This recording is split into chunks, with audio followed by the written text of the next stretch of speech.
much. And once again, I'm going to reiterate an exclusive idea that I had probably shared with you when we started.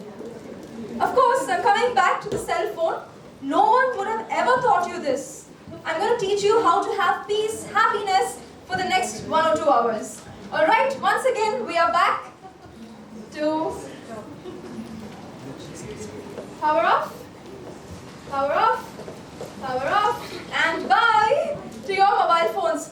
I request all of you, kindly don't place your phones on the vibration mode as it is affecting the camera and the voice as well.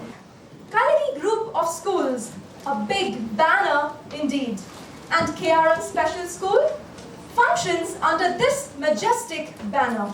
The school admits all categories of differently disabled children from cerebral palsy, visually challenged, Down syndrome, autistic, MR, and learning disability. The school aims at providing the children with both life skills and study skills through individual educational plans. We help them identify their talent and to prove to the society how special they are indeed. Let's give a big round of applause for these special children who are here with us today. They have won the Best Teaching Yoga School Award for 2017 on International Yoga Day, the celebration which was conducted by the Tamil Nadu Inter-District Yoga Mission. Once again, a big round of applause and a hearty welcome to our special school children.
I'm sure these children definitely don't require just few applauses. I think they need much more than that. So standing ovation, please.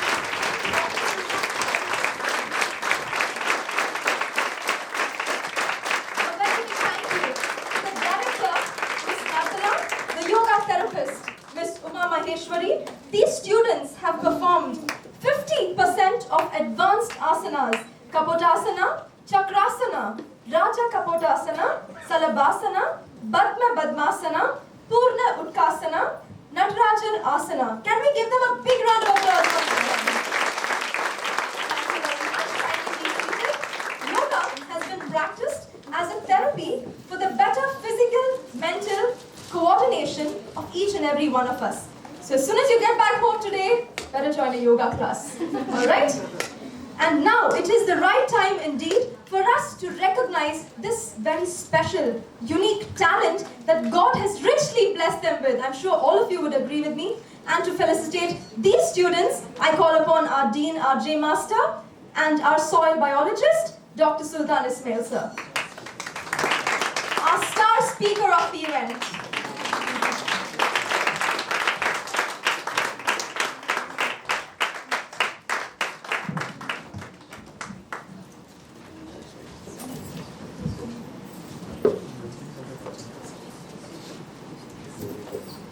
The invocation and the yogic performance was extraordinary. It was beautiful. We definitely need to keep clapping for them because they are just not ordinary. They are supernatural people. Definitely. S. Manasa.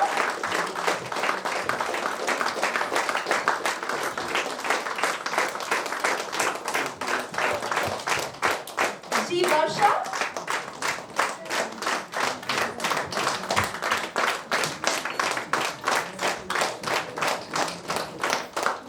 Jhansi Rani,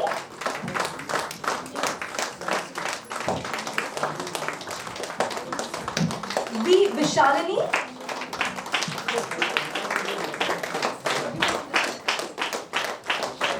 D. Rohit,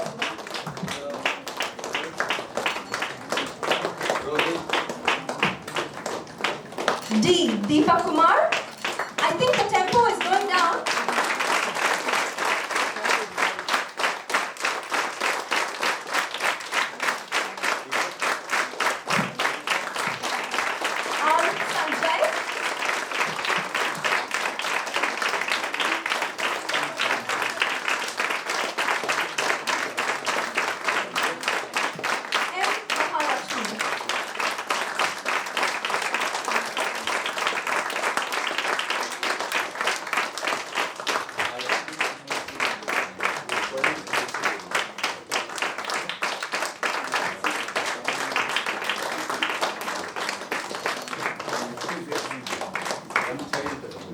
Give the certificate, right?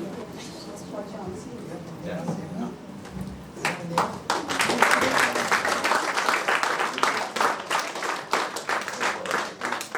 And now it is indeed the moment for us to appreciate and recognize the Wonder Woman behind all that has happened right now, the director of KRM Special School, Ms. Nartana.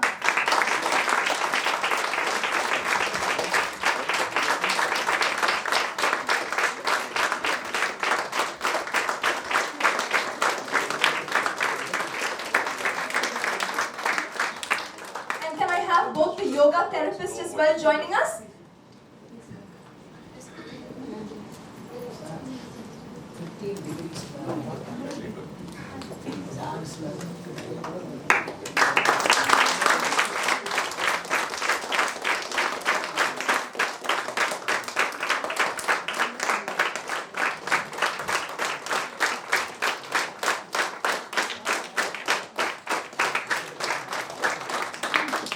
Thank you very much.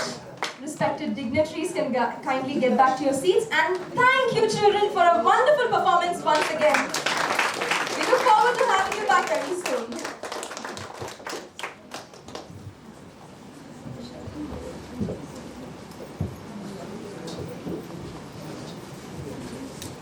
One smile can start a friendship.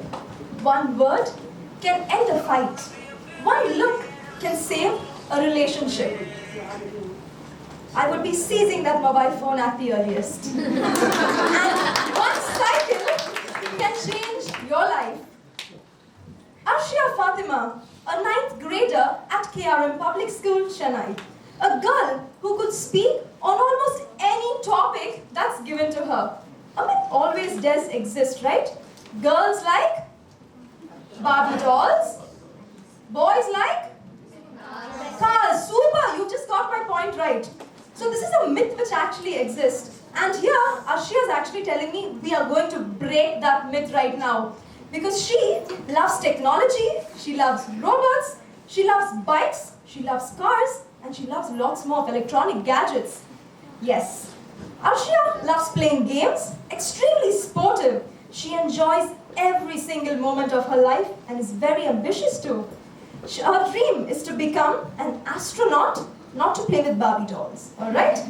A fun-loving girl who wants to be successful in everything she does. The race is on, Arshia Fatima.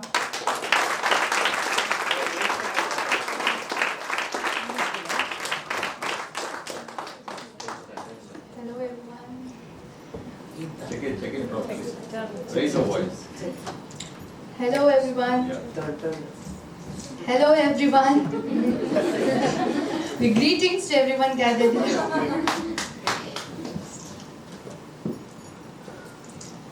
In the ancient times, a king had a boulder placed on the roadway and he hid himself to see if anyone would remove the huge rock out of the way. Some of the king's wealthiest men and wisest men passed through and just walked around it. Some even blamed the king loudly for not clearing the roads of these big rocks. But none did take a single effort to move the rock aside. But there came a peasant with a load of vegetables. As he arrived near the rock, he put his load down and tried to move the rock aside. After much pushing and straining, he finally succeeded. Then when he came back to pick up his load of vegetables, he saw a purse lying on the place where the boulder was placed. He picked it up and opened it. And do you know what was in that purse? Yes, you are right, gold coins. And a letter from the king indicating that this was for the person who moved the rock aside. There, the peasant learned, which many of us never understand. Every obstacle presents an opportunity to improve our condition. The difference lies in how we see it. So always remember, friends, opportunities are never lost. Someone will take the ones you miss. Capture every opportunity. Greetings for everyone gathered here. I'm very delighted to stand here in front of you all on this very big stage and speak about the race is on. Life is a race. You have to be fast to win it. And on this race of life, every moment is a different place where you've never been. So be careful on this race. Lose not yourself in a far-off time. Capture the moment that is thine. Every moment in your life is precious. It is precious in gold, diamond, platinum, everything. And when you're enjoying these precious moments, try to capture it. And when you do this, you can succeed in your life. So I am here to speak about one such precious moment in my life. Can you guess what it is? Cycling. Cycling is an enjoyable moment for almost everyone, right? Yes. And when you're enjoying this precious moment, capture it. And when you do this, believe me, it can cross the heights. Cycling is an amazing form of transportation. It gets you from one place to another quickly without harming the environment, and it's a terrific exercise. Cycling is eco-friendly and does not waste the non-renewable resources. My parents may spend over 5,000 every month on their transportation for their diesel and petrol, but I hardly spend 5 rupees since I use a bicycle. Cycling is the best way to banish these greenhouse gases from our Mother Earth. Cycling is the harmless and innovative technologies. These pave the way to change the future. These capture the moment and encapsulate the future in the history of transportation. I started cycling when I was 5 years old. And when I learned it, I was actually pretty excited about it, that I've learned something new, something different. And still now, I love it. So whenever I'm sitting free or bored, I don't take even a second to realize it's time for cycling, let's go out. I hop onto my cycle, eagerly getting out, waiting to cycle. As soon as I get out, I try to discover new places in my locality to cycle. I throw my hands in the air like as if I'm a bird flying in the sky.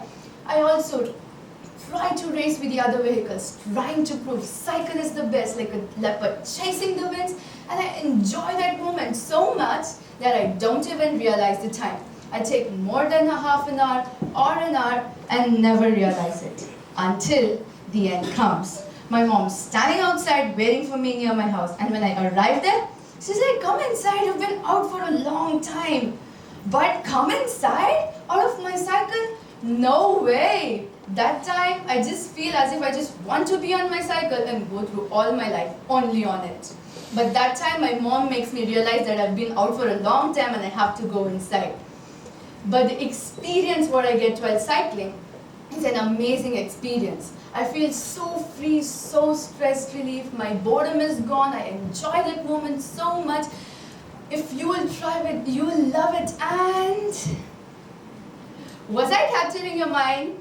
Yes. Okay, so I think here I've shown you of what it is to capture the moments, and these can seize the future. Seize is the idea behind the race is on. You need to seize the future to win this race. The secret of success in life is for a person to be ready for its opportunities when it comes. Have you ever heard of the saying that chance favors only the prepared mind? Yes, when you are prepared, chance will favor you. That is why, are you prepared for the upcoming challenges, for the future, for the roughness of this race? Be prepared or else chance will not favor you. Every day is a different opportunity to make a new happy ending. That is why seize the day. Put very little trust in tomorrow that the future is unforeseen, and that one should not leave to chance future, but rather do what one can do today. When we are given an assignment on Friday and to be submitted on Monday, on Friday we may think let's do it on Saturday, there's tomorrow. When we arrive at Saturday, we may think this Sunday, let's do it tomorrow. And when we arrive at Sunday, we may think this is a whole Sunday, let's do it later. Then we never do it. Sitting in Monday morning scribbling something and the work is not done. Instead, we could have done it on Friday itself and free for the rest of the days. It is not to completely ignore the future, but rather not to trust that everything is going to fall into place in future. The future depends on what we do today. So we have to try to do it today. Have you ever thought of a moment that just got away from you? Or the moment you think you could have done something great, helped someone, changed someone's life, changed your life? Yes, moments like these pass every day, whether it's helping a friend with a project or making a commitment. These special moments can impact the rest of your life, that is the future. These capture tiny moments from your life and help to seize the future. There was an American telecommunication company which hosted a TV commercial which says, a boy gets a ticket to a football match suddenly, and when he goes to the match, he receives a football. And this is an opportunity. And later on, he becomes a football player, which is the future. I know this may be just a commercial to lure you, but the message which is sent out is important. It is to never let opportunities to slip away from you. You cannot blame someone for walking away when you did not do anything to make them stay. Thinking before acting is wisdom, but thinking after acting is regret. The moment when you regret something, you think back on that exact moment. Come on, you don't want to go through your life with regrets, right? Yes, because we think without thinking about those regrets, how can we advance into the future? But let us think in this way. When we are thinking about the missed moments where maybe we could have done something great, we waste our time thinking about the past instead of thinking about the present and future.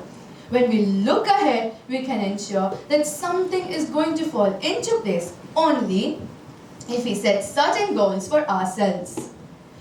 When we are cycling in the race of life, we need to look ahead to ensure we don't go and fall somewhere, a vehicle does not come and hits you, or we do not go and dash somewhere.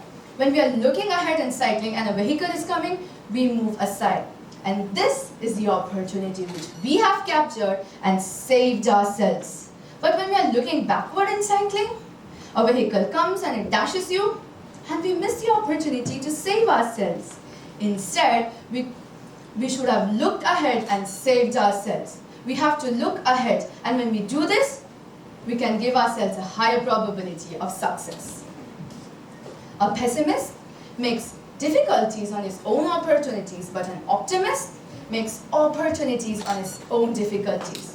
Look through the world through the optimistic eye and see a change in you. It is not what happens to you, it is what you do what happens to you. This was quoted by the great skier which you all must be aware of, Chris Waddell. Chris Waddell is an amazing skier who tragically became paralyzed, captured the moments of his life by reaching the summit of Mount Kilimanjaro and skiing from there. Come on, being a paralyzed skier and climber, isn't it daunting? Yes, but Chris Waddell did it.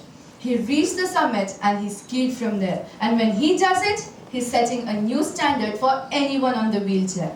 In the future, maybe anybody can be inspired by him and change their lives. Any physically challenged person inspired by Chris Waddell can change their lives, make history to be remembered in future. Any way anybody can achieve something is by making sure that they do anything in their power to make it happen. Your actions right now, even though you don't know it, can impact the rest of your life. That is the future. These actions can be as simple as by making a friend. When we meet someone and we want to make them our friend, we have to think whether the person is a good one or a bad one. When we make a bad friend, we go on the wrong side and make wrong goals. But when we make a good friend, we go on the right side and make right goals. And when we make a good friend, it can lead to endless possibilities.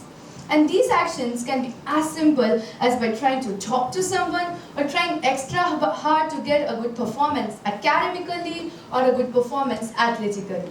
But the chance lies here. When your performance academically is good, you become a scientist, engineer, doctor, and much more. And when your performance athletically is good, you become a good sports person. See where you are good at and choose that path. Life is not anything but an opportunity for something. Take the opportunity, capture the moments, seize the future, and win this race. The moments of happiness take us by surprise. It is not we seize them, it is that they seize us. Every time I see an adult on a bicycle, I no longer despair for the future of human race. Cycling is life with the volume turned up. Life is like riding a bicycle. To keep the balance, you must keep moving. And when we are cycling in the race of life and we get tired, we slow down because we know if we stop, we will fall. The same way in this race, when we stop, we fall down from the higher level to the lower level and others will overtake us. And this race is so tough that others may push you to fall down. But we need to be concentrated on this race to win it. To be concentrated on this race, take it like a journey where you need to capture as many as moments from your life and help to change your future. When we are on a journey and we want to capture the beautiful scenery of sunset and some other tourists have done it before you, you cannot go and fight with them, why have you done it? Instead, you can go and capture the beautiful scenery of sunrise. Do something different. The same way in life, when we want to invent something, discover something, and someone else have done it before you, you cannot go and blame them or fight with them, I was going to do it, why have you done it? Instead, we can do something different, or we have to be fast to be first. Take it like a journey, where you're enjoying it, try to seize it. And remember, there is a time for risky love.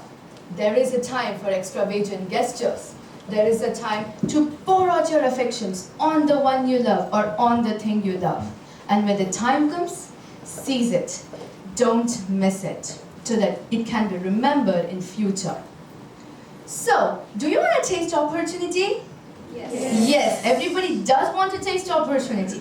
But opportunity, it has this slight habit of slipping in by the back door and always comes disguised in the form of misfortune or temporary defeat. That is why many of us fail to taste it. But if we want to taste it, we need to capture the moments so that we can ensure when the opportunity is coming. Like I've done here, I've captured the moment on this TEDx stage by giving a TEDx talk. I've done mine. Now it's time for you to do yours. And remember to read things which you cannot recover in life. Is the moment after it is past, the word after it is said, and the time after it is wasted. So, put the fun between your legs, cycle for a healthy and happy life, and to seize the future. Thank you.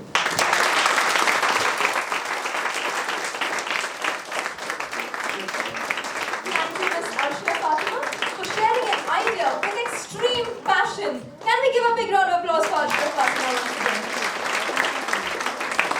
Today, we've got a huge to-do list. Once we go back home, this is what I would probably feel. First, we're going to dream about traveling to Mars. Then, we're going to start challenging everyone. We're also going to take care of our soil and join yoga classes. Last but not the least, we are all going to buy ourselves a cycle. Yes. Very good. And now, we're moving on to a message from the next generation, Ishita Katyal. Ishita Katyal has an important message for all the adults. So first I'm going to ask you a question, my friends. Do you like people asking you questions? Yes. Do you like answering those questions? Yes. Okay, so are you more worried about what's happening right now, or are you dreaming about your future? How many of you say you're actually thinking about what's happening right now? So I'm going to find out how many of you are sleeping right now. Alright? So yes, Ishita Katyal says, instead of asking children what they want to do when they grow up, she says, you should probably ask them, what do they want to do right now? Do you agree with me? Yes. Yes? Because today will lead to a bigger tomorrow. And over to a message from the next generation, Ishita Katyal.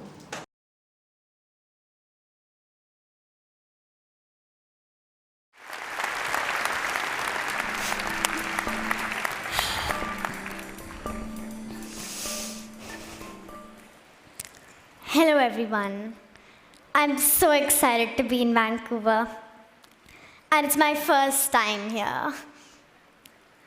The science world I saw on my way on the main street was so glorious. It made me think. There is so much in the world to draw inspiration from. For me, it's my amazing fiction books, arts and crafts, my favorite YouTubers such as Superwoman Lily Singh and Me Baby, who are known for their amazing videos and their fun-loving quality. Also, amazing music videos, such as the song What Makes You Beautiful by One Direction. And my Furby Boom toy, which is a toy that lives with me like my pet. All this inspiration around me gives me ideas and motivates me to keep doing something unique, like to write songs of my own, to make my school notes on cool post-its, to write songs to learn my favorite school topics, and to decorate my bookshelf. All these things may appear small, but every inspiration from around me encourages me to do something creative and feel very happy and energized. Thanks to being encouraged, I wrote and published a book called Simran's Diary, which is about a girl called Simran who goes through many twists, turns, and adventures along with her family, and at a point, she fulfills her dream. Yes, We children should be encouraged to do what we like. In particular, girls should be encouraged more than they are now. Well, at least in my country, and this may be happening in many countries around the world. A real life example is when girls are made to think what to wear and what not to, and where to go and where not to. We children are born without fear. And this fear of not doing certain things discourages a child to follow their creative interests and likings. Let me tell you, a cycle occurs when children are encouraged. When we children are supported, we do something creative, which makes us feel happy. Seeing this happiness makes our parents delighted to encourage us even more. However, if children are not encouraged, this cycle could be just the opposite. We kids already have so many ideas that add to the world. Instead of asking children what they want to be when they grow up, you should ask them what they want to be now.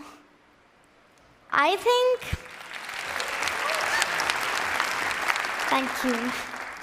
I think age is just a number. We can do a lot in this moment, in the present. The problem is, our world has many forces working against the dreams of children.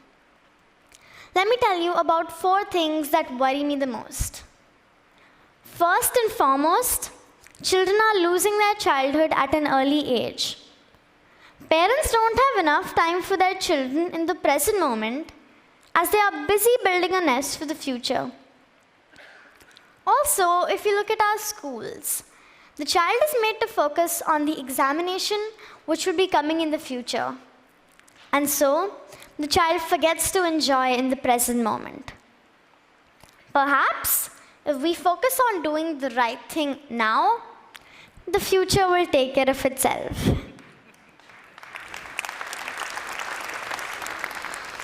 My second worry is the limitation of food and water to fulfill our daily needs. We don't have enough water today itself. What will happen in the future? The cost of food may increase so much that the poor may not be able to afford it. A hungry child cannot think about anything other than the desire to eat. Another of my worries is more war and rivalry. Look at the world around us. People are becoming so angry and short-tempered. We children become what we see around us. Instead of going to a war with another country, we can think twice and create friendship between 2 countries. My final big worry is the increasing school fee of different schools. The school fee is already so much. Back in my city, many schools hike their fee every year. What will happen after 2 or 5 years? Parents may have to pay millions to get good education for their children. Being educated is a basic right for anyone. And I think the school fee should be such that it can be afforded by most parents. I dream about a future where people think 10 times before increasing the school fee of the school, 100 times before going to a war with another country, 1,000 times before wasting food and water, and 10,000 times before letting their child's childhood go away.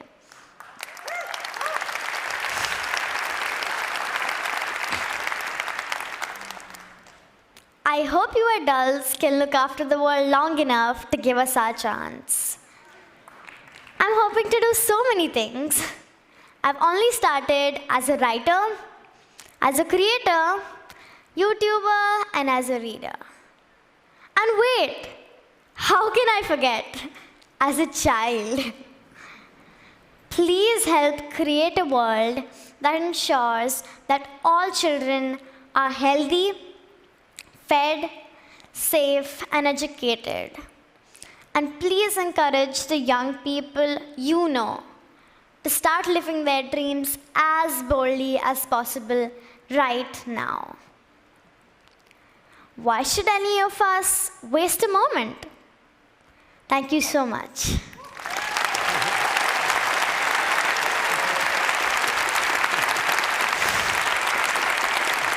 Thank you. I think that was a simply amazing video. Do you agree with me? Yes. And yes, I'm not going to spare you, but I do have to request all the adults here to take a promise along with me that we are going to promise these children to give them a future that they dream of and not that we dream of. Do you agree with me? Yes. So can we repeat it? Yes. We promise that we will give our children a future that they dream of. Thank you very much. And now we are moving on to our next speaker, Dr. Uttara Dorairajan, a calm and composed lady who would turn violent on the stage. Science is her passion. You can't stop her when it comes to scientific concepts. She is the head of the Department of Physics from D.G. Vaishnava College, Chennai. She is a sought-after speaker when it comes to science exhibitions and science fest exclusively for children. She is also a science communicator who simplifies scientific concepts to reach out to new learners. She is also a very good storyteller. She plays a major role in designing the curriculum and also quality assurance for various colleges. She has won the Best Teacher Award, Best Tamil Science Writer, the Teacher Fellowship Award, and recently the Best Presentation during the first National Convention of Indian Association of Physics Teachers, held at the Tamil Nadu and Pondicherry Forum. She's a member of various scientific organizations. We can't wait to take a stroll with science. Dr. Uttara Dorairajan.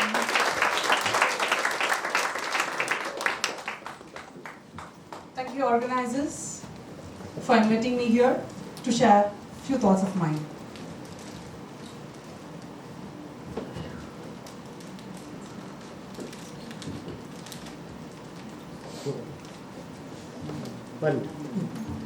That's okay. It'll be more like a story. Fine? And especially to wake up all the children. Children, will you be with me? Yes. Fine? That's it. That will do. Is it ready? Sure. So thank you, organizers, for inviting me to this TEDxYOUTH platform to share a few thoughts of mine. And here, where is science? Is it there in the textbooks, in black and white, as formula, as definition, as description? Is it there? Yes. Yes, for some. Let's see. Is it only in the record notebooks where we are supposed to write all the observations, what the teacher wants us to do, wants us to write, or the by-hearted observations? Is it only there? No. So, is it only in the classrooms, the structured classroom? No. So, where is it? Yes. So, if we don't want to confine the science inside these places, are we sure?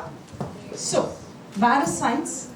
Even as a toddler, right from our young age, in our EVS classrooms, or in our generation, in our science books, we have been reading about health, hygiene, clean food, how to keep ourselves clean, why to wash our hands and eat food after that. Is it not? To keep our surroundings healthy and things. But what's happening? Why do we still have unhealthy habits?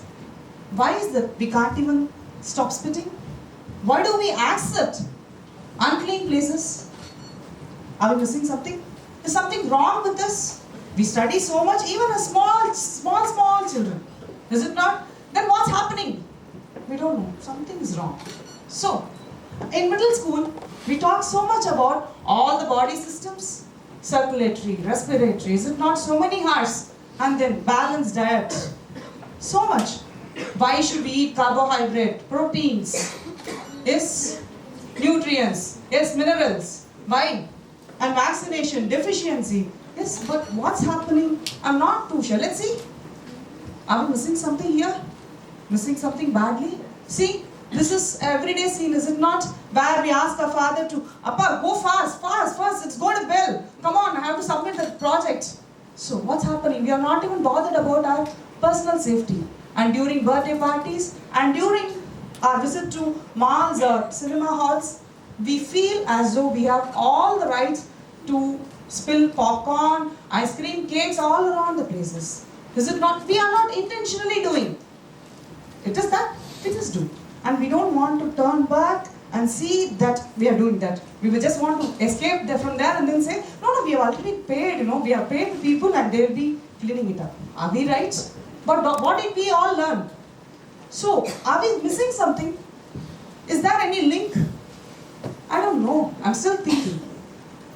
And have we not assimilated what we learned in science, in the books?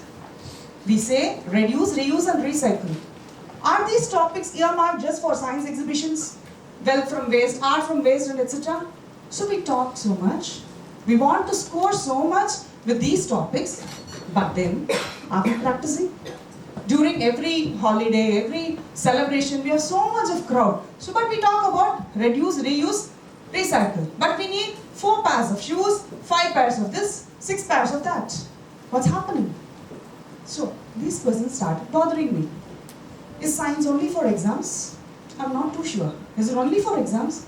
Have we started slowly internalizing the wrong message that what I study is different, what I practice is something else? Yes, I try to believe something, but what I feel convenient to practice, I'll do that. Is it something, that message we have started internalizing? I'm not too sure. I'm still thinking about it. Have we stopped connecting the fact science is in our daily life? Is it not that? Is science in our daily life? Yes. But do we connect it? Instead, I teach so many hours about science in everyday life. But when it comes to practice, I'm still not sure whether I'm practicing it. I'm not wearing the helmet. I'm just throwing all the popcorn down. So what is that? I studied something, but I'm practicing something. Is that what I'm supposed to do? I do not know. So, when I don't believe in what I study, what I study in learn from my science class, how can I expect innovations, inventions? This is for exam, I'll get excellent marks, but when I want to practice, I'll practice something. So I'm not going to believe in what I learn. So how can I expect innovations and inventions? So what is needed? Probably, is it just a change in attitude? Let's see. So is it time for us to rethink? This was the path that I strolled, and I want whoever can stroll with us. Together, brother. We've stopped applying what we read in the books, but so, should I just hang on with the textbooks, or can we change our methods? As a teacher, as a parent, or as all these young people, what can we do together? What are we going to do together? Yes, all children like stories.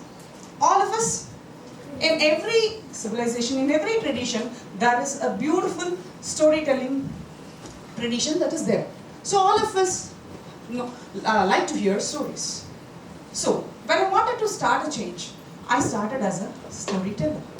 Yes. So how can we tell science through stories? Just imagine in your class, somebody is going to talk about vitamin B, berry, vitamin C, all these things, the inventions, as stories. How would you like it? Would you like stories, or do you want just texts? Stories. So why stories? It will help you to connect the history, the geography, the timeline, when it happened, how it happened, what made it happen. Is it not? So you start remembering it better than just the text. So this started compelling me to learn more and more, and that's how my journey started. And I started writing about glasses, anesthetics, whatever that I came across in the textbooks for the parents as well as for the children, mainly in Tamil. Why Tamil? Because India is a very diverse country. You have so many languages. It has to reach lots of people in lots of languages. You Google, you get most of the things in English. Who is that to tell everything in Tamil? So, I started this on lot of science stories, the facts in Tamil. So about balloons, whatever that the children are learning in the classrooms, this is how it started. About the invention of how antimony was discovered, about berry, soda water. This compels anyone to connect the dots, the history. You learn along with the story, you learn history, geography, geology, and how it all happened. So, should I be a single person or anybody who is going to join this? Yes, you can tell stories, is it not? If you know the story, can you tell the story or not? So can you be a change maker? Everybody can be a change maker. In which case, at that point of time, few years back, I was thinking whether I am alone. Can I do it alone? Who is there to help me? These are the questions that lingered for anybody that would linger in your mind. So, if you can, just visit Arvind Gupta, the great toy maker, science toy maker. Manu Prakash, Foldscope, who makes Foldscope, which is a foldable microscope. So, these are the people who are working towards outreach. Knowledge Without Borders, Jean Parry Pettit. What can how many of you like science in the form of comics? Will anybody like to read science in the form of comics? So, Knowledge Without Borders, it is run by Jean Parry Pettit. It has lots of science in comics. Why not we as a community start translating it in different languages? Kaleidoscope, that's another translation community that is in IIT Madras. So why not we join together? Outreach is done by many people, including Astronomical Society of India. So why to translate? There are a lot of books available in the comics form on education and science. So if we need some change, who has to do all these things? One single government or one single soul or just teachers alone cannot do all these things. So there is so much of collection available. Shall we do together? Why should I do all those things? Otherwise, children will be leaving us even before taking up science as a career. Before we think about invention and innovations, people would have already left. How many of us here know about Janaki Amar or Professor G. M. Ramachandran or Dr. Kamala Sahoni in our textbooks? So, these were all great scientists of our country. So, if we have to know, we need to know their history, is it not? So, who will take all these things? Who is going to bell the cat? Can't we? Can't we? As a community, can't we? Are we as a society ready to share this knowledge? Can we do our bit? Can we expect some changes in the attitude? Each of us as a parent, you don't need a doctoral degree, you don't need to be a teacher necessarily, you don't need to be some superpower. Can we do it as an individual, at our own leisure, at our own time? Can we promise to do this? Whatever bit that I can do, I would like to do. So, this is how my travel went on, from print media to All India Radio and through TV and through web. So when there is so much to be done in science, communication in Tamil, we need a lot of people, not only in Tamil, in any language of India, because then only it will reach every place, every child in the country. So, these are the things. When I started my storytelling, to small places in the slum areas, wherever we could, we were able to, myself and my team, we started reaching small children who was there. As well, when I started, I was alone. Then, slowly, my friends, my colleagues joined in. Then, like you, there were many people who are my students, they joined me slowly. And you know what? 300 and plus videos were dubbed into Tamil with the ordinary Nokia cell phone. What videos? Science videos. All these science videos are available in the public domain. In Arvind Gupta toys. So if a child wants to know what is pressure, experiments on sound, experiments on air, the child can go there, click it, and then see it and learn it herself or himself. Who did this? Small students like you. So can't we put in some effort? And during every celebration, and especially during Madras Day celebration, we had a lot of charts displayed about science and Madras Connect. So children started learning about science. Through what? Through stories, through charts. And science experiments were done in many small schools, small areas. I tell you this small story. Yes, here there is one Anna. Yes, when he was in first year, when he joined our college, he knows to speak Telugu very well. Yes, I do not know to speak Telugu. There were some 5 or 6 children coming from a small village from Andhra Pradesh to visit our Tamil Nadu Science and Technology Center. I do not know Telugu.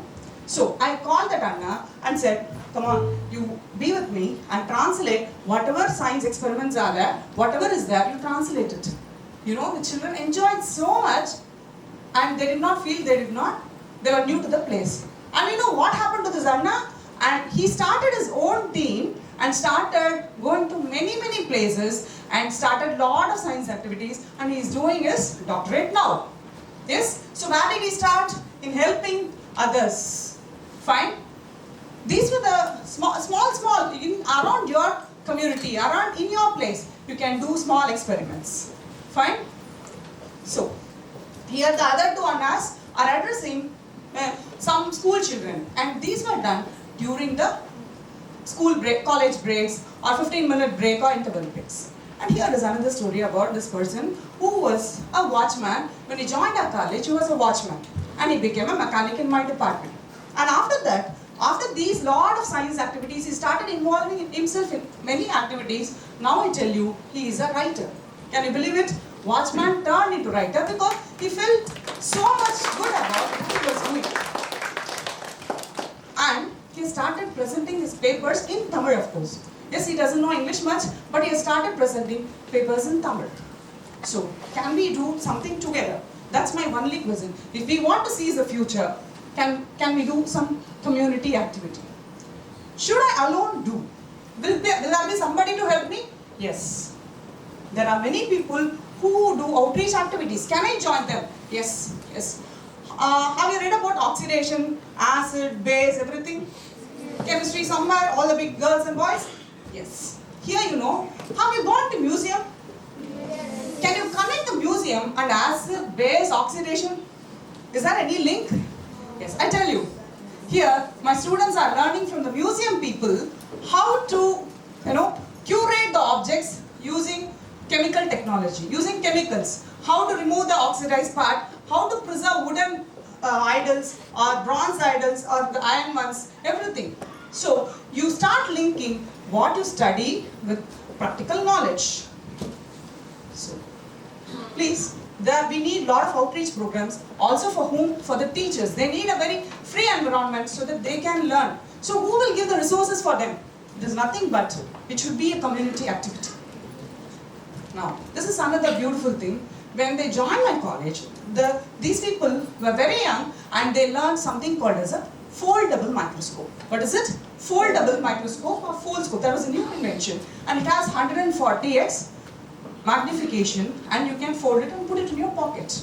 And now they have become resource persons for teaching even microbiology students. They recently did a workshop for microbiology students and introduced them the fold scope. These students are from physics, but they could reach microbiology students. So, we need indicators. Is it not? When we do something, are we in the right path or not? Yes. This is one indicator where I feel when my students become resource people for others and they have started blogging what they have done with a microscope. Just imagine, physics students are using microscope and studying stomata, leaves, lot of things, and they have started blogging. And this is a small group that I want to share. It's in a Dharavi. Where is Dharavi? Bombay. Yes. There is an organization called as Dharavi Diary, where the small children of Dharavi, they learn a lot of science experiments every weekend. Just look at the confidence and the happiness. This is when a recent Foldscope workshop was done in Dharavi by DBT, and the person who is holding it, he is holding a small microscope in his hand, made of paper, and you have the lens, of course, in it. Yes? So, can we make such movements, public movements, outreach movements, everywhere? Will you be a part of it? Can you initiate, each of you, be part of such outreach activities? So, my students have started even translating a lot of books. Some children have beautiful writing ability. Some of them have, ability to converse or ability to be in theatre or anything. Whatever ability you have, why can't we use it to make science reach everybody? So there are a lot of videos that we have done. One of my team has even translated a research paper into Tamil. So can we come up with more and more blogs, more and more videos? All of you have cell phones, is it not? So can we take small science videos and start posting in your school YouTube channel or in your own channel? Shall we do that? Yes. At whatever level you are in. You are in 3rd standard? Fine, do it for 3rd standard or 2nd standard. If you are in 5th, do it for 3rd standard. What is wrong? Shall we start doing that? So, can we all join hands to bring in small changes? Shall we take a stroll at our own pace, in our own style with science? Can we do that? Yes. Why should we do that? What do we expect? Otherwise, science cannot be communicated and it will lie down. What was the first slide? It will lie down or get confined only to the textbook and 4 walls. If we want to take science to everybody, it has to be communicated. Fine. And these people are my mentors, the hummingbird Bangari Matai or Yashpal and Arvind Guptaji or Dibala. They have been big science communicators. You can know more about them and let's try to outreach others. Thank you for the opportunity.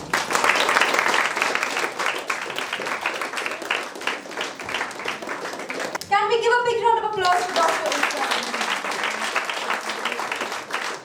And now, I'm back to all my friends for another interaction. Every kid needs a champion. Do you agree with me? So who is your champion today? Yes, can I have a few answers from you? The question is very simple. Who is your champion and do you need a champion? Yes? Your parents are your champions? Your friends are your champions? Are your teachers your champions? Yes. Are your teachers your champions? Yes. Yes. That's the success we've all been waiting for. Yes. Every kid needs a champion. Rita Pearson, a teacher who once heard her colleagues say, "They don't pay me to like the kids." Imagine, okay?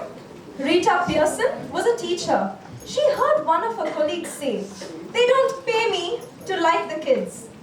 And do you even know what she would have responded? This was her response. "Kids don't learn from people they don't like." Do you agree with me? Yes. If you like the teacher, will you listen? Yes. If you don't, you have to listen.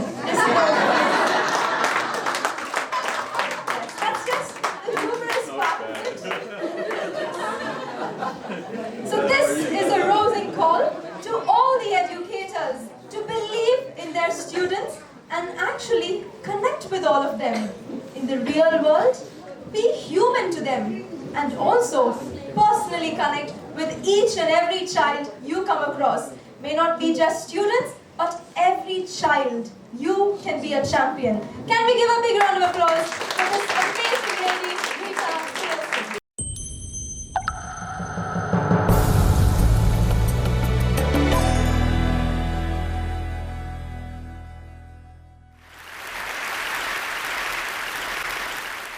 I have spent my entire life either at the schoolhouse, on the way to the schoolhouse, or talking about what happens in the schoolhouse. Both my parents were educators. My maternal grandparents were educators. And for the past 40 years, I've done the same thing. And so needless to say, over those years, I've had a chance to look at education reform from a lot of perspectives. Some of those reforms have been good, some of them have been not so good. And we know why kids drop out. We know why kids don't learn. It's either poverty, low attendance, negative peer influences. We know why. But one of the things that we never discuss, or we rarely discuss, is the value and importance of human connection. relationships. James Comer says that no significant learning can occur without a significant relationship. George Washington Carver says all learning is understanding relationships. Everyone in this room has been affected by a teacher or an adult. For years, I have watched people teach. I have looked at the best and I've looked at some of the worst. A colleague said to me one time, they don't pay me to like the kids. They pay me to teach a lesson. The kids should learn it. I should teach it. They should learn it. Case closed. Well, I said to her, you know, kids don't learn from people they don't like.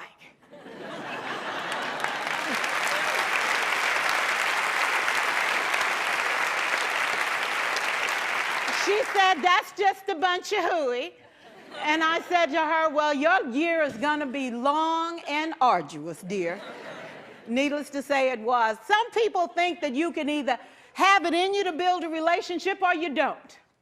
I think Stephen Covey had the right idea. He said you ought to just throw in a few simple things, like seeking first to understand as opposed to being understood.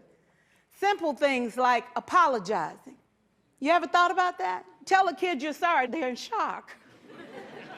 I taught a lesson once on ratios. I'm not real good with math, but I was working on it. And I got back and looked at that teacher edition. I taught the whole lesson wrong. So I came back to class the next day and I said, look, guys, I need to apologize. I taught the whole lesson wrong. I'm so sorry.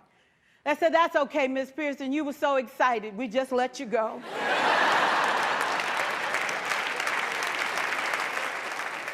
I have had classes that were so low, so academically deficient that I cried. I wondered, how am I going to take this group in 9 months from where they are to where they need to be?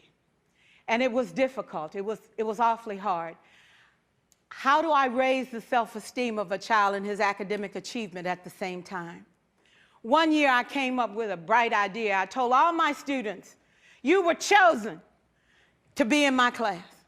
Because I am the best teacher and you are the best students, they put us all together so we could show everybody else how to do it. One of the students said, really? I said, really? We have to show the other classes how to do it. So when we walk down the hall, people will notice us. So you can't make noise, you just have to strut. And I gave him a saying to say, I am somebody. I was somebody when I came. I'll be a better somebody when I leave. I am powerful and I am strong. I deserve the education that I get here. I have things to do, people to impress, and places to go. And they said, yeah. You say it long enough, it starts to be a part of you. And so,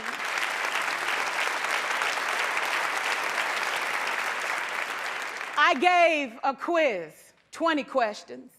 Student missed 18. I put a +2 on this paper and a big smiley face. He said, Miss Pearson, is this an F? I said, yes. He said, then why'd you put a smiley face? I said, because you on the roll. You got 2 right, you didn't miss them all. I said, and when we review this, won't you do better? He said, yes, ma'am, I can do better. You see, -18 sucks all the life out of you. +2 said, I ain't all bad.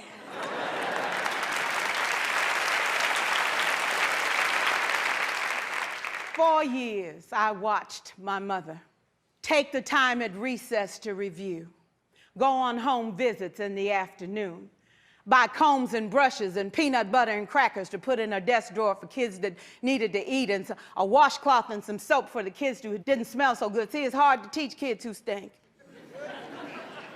And kids can be cruel. And so she kept those things in her desk, and years later, after she retired, I watched some of those same kids come through and say to her, you know, Miss Walker, you made a difference in my life. You made it work for me. You made me feel like I was somebody when I knew at the bottom I wasn't. And I want you to just see what I've become. And when my mama died 2 years ago at 92, there were so many former students at her funeral. It brought tears to my eyes, not because she was gone, but because she left a legacy of relationships that could never disappear. Can we stand to have more relationships? Absolutely. Will you like all your children? Of course not. And you know your toughest kids are never absent. Never. You won't like them all, and the tough ones show up for a reason. It's the connection, it's the relationships. And while you won't like them all, the key is they can never, ever know it. So teachers become great actors and great actresses, and we come to work when we don't feel like it, and we listen to policy that doesn't make sense, and we teach anyway. We teach anyway because that's what we do. Teaching and learning should bring joy. How powerful would our world be if we had kids who were not afraid to take risks, who were not afraid to think, and who had a champion? Every child deserves a champion, an adult who will never give up on them, who understands the power of connection and insists that they become the best that they can possibly be. Is this job tough? You betcha. Oh God, you betcha. But it is not impossible. We can do this. We're educators. We're born to make a difference. Thank you so much.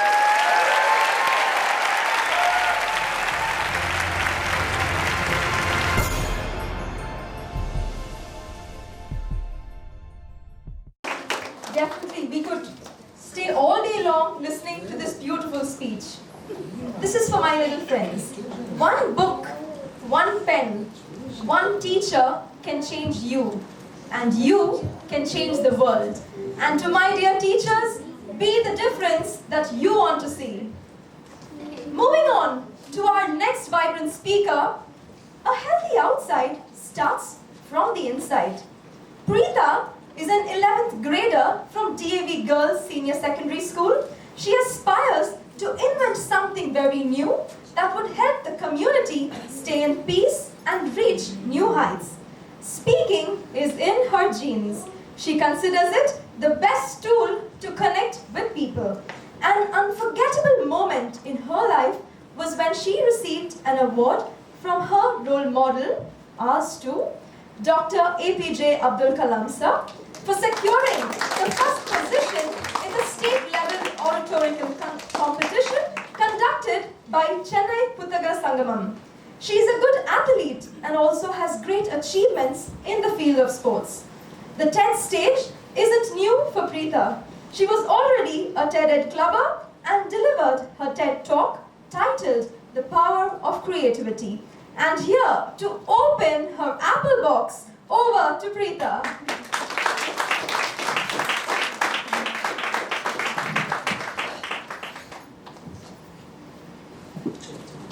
Hello. Hi everyone. So when I was a kid, age 5, I used to fight with my mother for a very silly reason of not playing with me, as playing gives me a lot of happiness. She used to convince me every time, but one fine day, she pulled me to her side and started advising me. As any child would think to escape from their mother, same did I.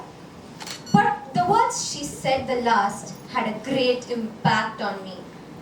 She said that you cannot always remain happy, and if you want to be so, you have to work for it. I strongly replied back, I will always remain happy, cherished and playful, and no one can change me. A decade has passed by. When I was reading a novel recently, my thoughts were fully focused on my mother's words. That was when I realized that it was neither my mother nor a special person from space who changed my life, but my very self for the betterment of my future. I understood the fact that future is not something which we dream of. It is something which we work for. It doesn't lie miles away from us, but the very next second of our life. I'm a being, not a digital being, but a being belonging to the human community, standing here today to open my apple box. As soon as I hear the word apple, the thing which strikes me. An apple a day keeps the doctor away.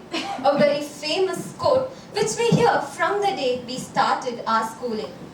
It conveys that if we eat an apple a day, we could be disease-free. But that's not the actual idea inside my apple box. It's something different, has something really important in it. When I went round to people with my apple box to know their views and ideas, I was surprised by their replies. The reply from most of them, what I got was, the box was filled with iPhones, iPads, iPods and all the electronic gadgets available today. And there was one person who really irritated me. He told that the box is filled with the daily books what I study, and I told that I would never carry this box with me in that case. What's in my apple box? Let me open and see it. There comes out happy, energetic, active life with technology and headway. Putting them all together is the ultimate key to our future, our health. The moment we hear the word future, we all tend to gear up to work as hard as possible, just to ensure that we don't face much discomforts in our livelihood. We've been successful in ensuring it economically, technically, and even luxuriously, but we've not been so keen about our own health. How is a good future ensured? To put it in a nutshell, if only there is a wall, a picture can be drawn. If the picture is going to be my future, how creative we would make it. But which is the wall? Unless we have a sound body, physically, mentally, and socially, our picture is either half done or becomes obsolete. The education system we follow and the knowledge we acquire every day paves the way for our future, for which we tirelessly work, and that can only happen in the well-being of a human. I have 6 honest serving men with me. They taught me all I know. Their names are what, why, when, where, who, and how. The answers for their names are the basic steps to lead a healthy life. I have a bad habit of torturing people to know the reason why they don't attend important meetings, events, or the parties I throw. And they always give a reason that they were not feeling healthy. I know that sometimes it becomes fake, but most of the time, health becomes the reason. Why is that so? When we take a country like India or any country in the world, there is a government system which has various levels, starting from the lawmakers, law followers, judiciary system, president, prime minister, and lots more. But ultimately, the government is successful when there is a country with people. Compare this to our daily life. Our future is the government with various struggles and various developments. And our future becomes only successful when there is the human existence with sound health. What's actually health? As defined by the World Health Organization, health does not merely mean the absence of diseases, but a state of complete physical, mental, and social well-being. Why does our health become so important in our daily life? The day we started to work, we started to put forward our intelligence, invented various instruments, discovered the features of this amazing world and the seeming universe. And this was not done by me or by you or only by us. The world kept renewing it with new people, new ideas, new atmosphere, new condition, and lots more of new things, which had both pros and cons. But ultimately, human existence is something which overweighs everything. Life expectancy increased over a period of time and is now gradually decreasing. All the inventions and the advancements in technology have overtaken us. Rather, I would say, have crippled our health quotient. My desire is that the human existence, the human power, should emerge as the supreme power, and that can only happen in the well-being of a human. We have priorities in life, and they all depend upon time. Health is also a priority, and is the only priority which does not depend upon time. Time is not the deciding factor. The time we are born, the time we toddle, the time we walk to school, the time we toil to become economically independent, the time we cherish with our family, the time we retire from work. And not only from work, but from everything that matters. Whether you work or not, contribute or not to this world, treat health as your prime factor. And I'm pretty sure that health by itself will blossom in the future we see. And that is the poll I hand over to the person waiting to lead this relay of human race. Everything and anything in this world has a reason, and our health also depends upon three important reasons. First comes the food we consume. Second is the stress level we handle every day. Last but not the least, the feeling of paradise. Can anyone guess? Exactly, it's sleep. So, first comes food. We've been protruded with different kinds of foods of different taste, different quality. But since it has been proved unhealthy for us, we are shifting our focus towards the organic food. But are we successful in consuming it properly? Rather, I would say no, as everyone says. Reports have shown that we are not able to digest the food, that is the organic food what we consume. Any work we do in our day-to-day life, we try to find the easiest way to complete it, and thereby our efficiency reduces. Our digestive part is also a part of us, and it thinks the same. When the person itself is not cared for their health, why should I alone? And it has reduced its efficiency, and we are not able to digest the organic food, which ultimately proves to be healthy. Second comes the stress levels we handle every day. My mom often says that when you grow up, everything grows up with you, same like the education we acquire every day. And the stress levels are also growing up. 24 hours a day is not enough for me to complete my day-to-day works. But why is that so? Last but not the least, as I said, sleep. We've been so focused on our future that we are only having merely 1 to 2 hours of sleep per day. And think of a condition where there is no sleep existing. Would anyone like it? Obviously no. So we have to focus on these three major reasons to have a healthy life. How do we attain physical, mental and social fitness? In the very aspect of physical well-being, start your day with exercising. When I say this, I remember an incident. One day, it would be 3 to 4 months back, if I could remember well, I was exercising in the early morning like this, standing before my mirror. My mom came from kitchen and she was surprised seeing me, and she asked, "What are you dancing in the early morning standing before the mirror without getting ready to school?" I said to her, "Mom, I'm exercising. I have self-realized that health is important for me." She was shocked. Begin your day with exercising, and exercise does not mean only the difficult workouts and the very heavy postures you carry out. Think that your day-to-day activity has $1 million task, and that thought will help you find out 1,001 ways to carry out beautifully. You don't have to sweat it out or hit a gym or get cramps. Physical fitness naturally comes on its way. Start your day with a conversation. Start with a salutation. Talk to the people next to you. Start your day positively. The energy it gives you in the early morning can always keep you mentally sound for the whole day. Meditation and other mind-quieting activities are also some of the best ways, but you don't find much time in the hectic schedule we follow. Appreciation, motivation, a best way for self-satisfaction. Appreciate yourself for the work you do and compliment others for the work they do. The boost it gives you is really high. Pep talks also really works well, but that can always keep you mentally sound. In my biology classes, I always feel dumb, sleepy. I don't know why, but because of the tough names, they don't enter my mind.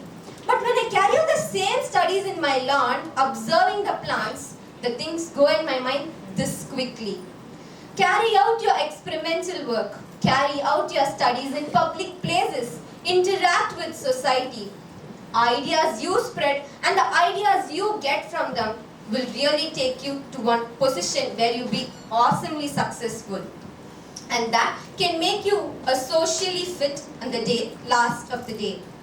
When I say this, I remember a story which I went days back. There were 4 boys. and they had gone for a party, so they were not in a condition to take up the test which was scheduled for the next day. So they thought for a plan in the morning. They went to their college dean and said that they were not in a condition to take up, and they made themselves look dirty with grease and dirt. The dean thought for a moment and arranged for a special condition test which was scheduled after 3 days. The boys, referring to all question papers, different kinds of supply material, they were highly prepared. Since it was a special condition earlier mentioned, the condition was very simple. They had to sit in 4 different rooms. And guess what? The questions were $1 million worth. Can anyone guess what was the question? How did you get dirty? Which tire bursted? That was the ultimate fun in the story behind it. Laughter is the best medicine of all what we consume. And remember one thing, laughing without a reason will make us considered as an insane person. Does laughter make us really fit? Yes. Absolutely yes. It makes us fit in all 3 aspects of physical, mental and social well-being. In the very aspect of physical well-being, it gives you immunity power by producing T cells, which a biology teachers know as well, I don't know, but. And it it prevents the heart diseases you get, and it exercises your involuntary muscles.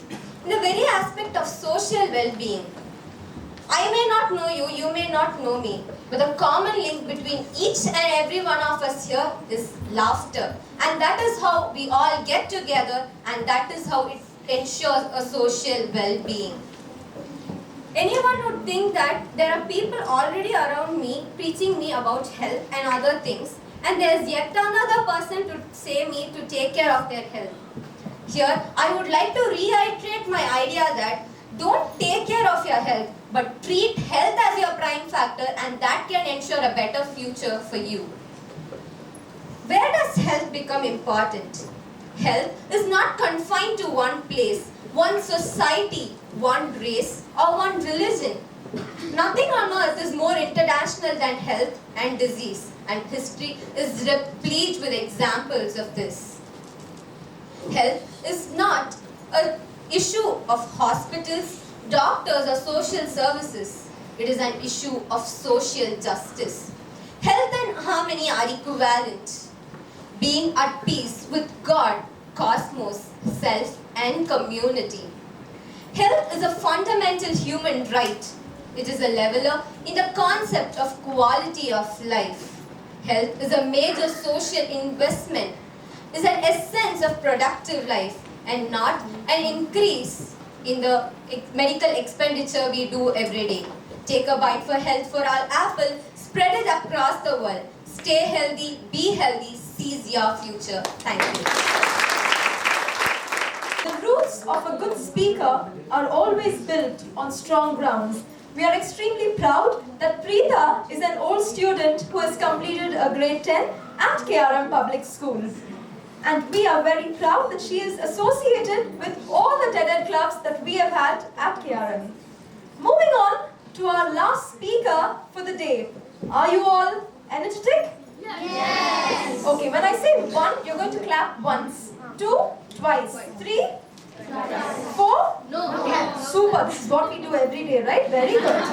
Yes. 1, 2, 3, 4. 1, 2, 3, 4. Yes, now I feel that all of us have just woken up.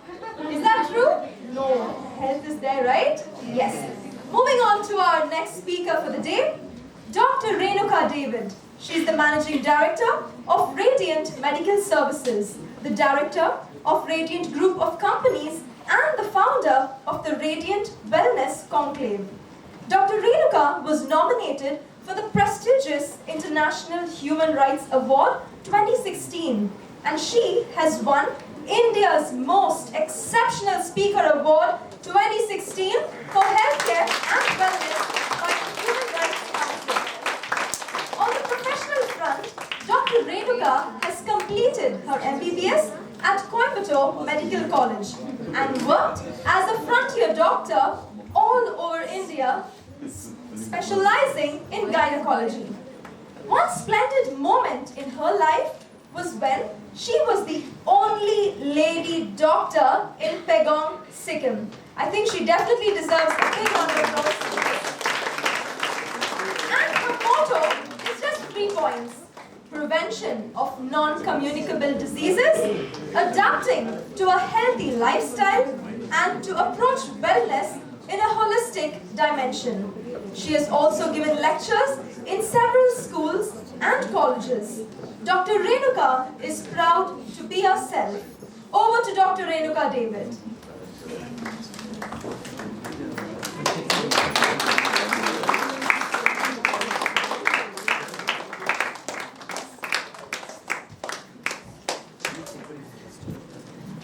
In 1998, one bright March morning, my husband, who was an Indian Infantry Army officer, received his posting orders to join his battalion as the second in command. The battalion was posted in Kupwara Valley, Jammu and Kashmir. We were at that time at Dehradun, and so as any regular posting, we packed and moved to Madras, these days called Chennai. My husband had a few days of leave before joining his battalion. My baby daughter, all of 3, had to start school for the first time, and my son at 7, junior school. I remember the first time we took her to school, eyes brimming with tears, surrounded with bawling children, trying to look brave. She gave that thumbs up, turned and just ran inside. I guess she was a little scared, knowing that her father was leaving her very shortly to some mysterious place, because from that morning onwards, she started chewing her nails. I remember the night when just before my husband had to leave, both my children clinging on to him tightly, as if just not wanting for him to go to the valley. He left the next morning, and after he left, I realized that this was not a regular posting. My husband was going to join his battalion, which was facing live artillery and bullets fighting the militants in the valley. Here I was with my 2 little children for the first time at a metropolis, totally new to the place, new to the culture. It was scary. I remember the initial week, taking my children to school, bringing them back, all the time that questioning eyes and asking me, why isn't Papa there receiving us like all other papas are there? Why can't we go and join Papa? And I was a brave mom trying to be the mom and the dad. I remember each day used to be so difficult, small tasks looked huge and humongous. I refused to go for social events. I didn't even go for weddings because everyone were there as a unit, as a family. And they would come and ask me, how's your husband? How are you coping up? When is he coming? And it was so difficult to answer each and every one of us.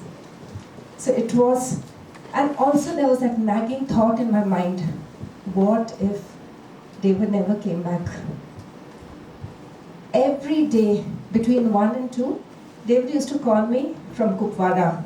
And those days we did not have the mobile. We used to be satellite phone connected. And David always used to tell me, no news is good news. Because in the forces, suppose anything was to happen with the Jawans or the officers, the spouse would be the first to know. So sometimes due to weather conditions, if that call didn't come, I used to always tell myself, no news is good news. But at the bottom of my heart, that 2-3 hours thereafter, I used to always fear, what if? So it was a very tough period. It was a period full of trial, and it was full of challenges. And I remember whenever he used to come on leave, it was Diwali and Christmas for us. To a very robotic life, where it was just school, homework, park, back to go to sleep at 9, get up at 5:30. It was malls and it was cinema and it was beautiful when he used to come on leave. But days went by, weeks went by, months went by, years went by, and David eventually did return, and we were posted to a peace station thereafter. But today, looking back, when I think of that period of immense trial, immense tribulations, where I literally died every day, just living the moment, I realized how important that adversity, that trial was important to make me the person that I am today. So the lesson which I learned was, we just don't have to fear adversity, because inside us, all of us have got strength, and this strength comes out when we are tested through trials and through tribulation. When I say strength, strength doesn't come from what you can do. It comes from overcoming the things you once thought that you couldn't do. In fact, this period taught me to be very intuitive and to follow my instincts. Trials also left me to believe that everything in life happens for a reason. In fact, these days I am thankful that God doesn't answer my prayer all the time. You know, sometimes with our physical inadequacy in our perception or in the perception of close family and friends, it becomes such a big monster in our mind and becomes a shortcoming that we even fear to be social. In our country, in India, where fairness is regarded as such a big thing, we want everyone to be fair. A daughter to be fair, this fair, that fair. We're searching for fair and lovely creams to become fair and beautiful. It is disheartening when my very close cosmetologist friend told me that a young mother with a 2-week-old baby daughter came to her and said, "Doctor, can you make my baby fair?" 2-week-old baby girl. And she was so aghast. And she said, "What's wrong with your baby girl? She's so beautiful." The mother looked up at her and said, "Doctor, if you cannot do it, I'll go to someone else who will." What kind of confidence are we with? So Tyrion Lannister, played by Peter Dinklage, is a dwarf in this very, very reputed serial called The Game of Thrones. And he faces his adversity saying, "Face your fear, wear it like a badge, and it will never be used to harm you in life." Couple of years before this incident, we were in Jamnagar, Gujarat. I was pregnant. I was sad for the person who had to organize this. So much of coordination, so much of calling, lot of hard work.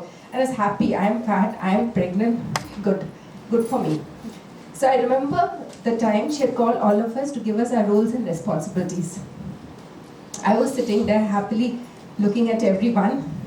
Her gaze swept across the room and rested on mine. And then she says, "Renu, you're going to organize this event." I looked back if there was another Renu behind me. My world collapsed. The earth literally, caved in beneath my feet. I was so distraught. I was in such a self-shock that I didn't even answer anything. I remember rushing back home and telling my husband, "I can't do this. This is beyond me. This is such a big event. I don't think I'm capable of doing anything like this. I'm going to pack and go to my parents' house. You handle it." So what did he tell me? He said, "I think this is a great opportunity. I think you can do it, and I think you should do it. And worst come worst, what will happen? You'll give it your best shot. Maybe it will not come out well, but then you've tried. So I think you should do it."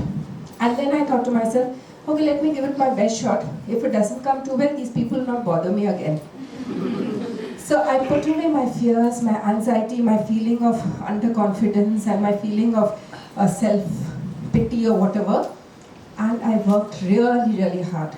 I actually got the team together. We worked as a strong team, worked extremely hard. I remember the morning dawned on us, and just before going on the stage, I was tense, I was nervous. But then once I started talking, I realized that it didn't seem as it was before. The words just flowed effortlessly. And I guess that show must have been successful because 3 to 4 people walked up to me and asked if I was a professional host. So that point of time I realized that thanks to that today I'm very confident to go address forums, address organizations. And that taught me something, how important it was for us to move out of our comfort zone. We are so comfortable in what we are doing, where we are. And when someone pushed me, my husband told me to come out of that comfort zone and try to give it my best, I realized it was not a big deal. Opportunities come knocking at our door. If we do not recognize it, a person like Mrs. Baljit, who was that senior officer's wife, saw that opportunities and gently pushed me towards doing that. And that again, it was a self-revelation what I was capable of doing. We as parents and teachers, we are so protective about our kids. We feel we have gone through so much of pain, we've gone through so much of sacrifice. We do not want to expose this to our children. But I think it's good that our children go through pain and that sacrifice, because unless they go through it, they will not become a proud person that they ought to be. They should be given sound values, sound advice, and then we should just let go of them. They should be capable of flying, always knowing in the back of their mind that we as parents, we as a community, we as teachers are there if and when they fall. So it's important to just let our children fly. Okay, I'm going to ask a little exercise over here. Suppose I have to tell every one of you in the audience that please give me your mobile for 36 hours. And there's no exposure to Facebook, social media, no exposure to Instagram. So what are you going to say? How many of you are first going to give me that phone? 36 hours, no Instagram, no Facebook, no social media. How many of you are willingly going to give your phones to me? I don't know.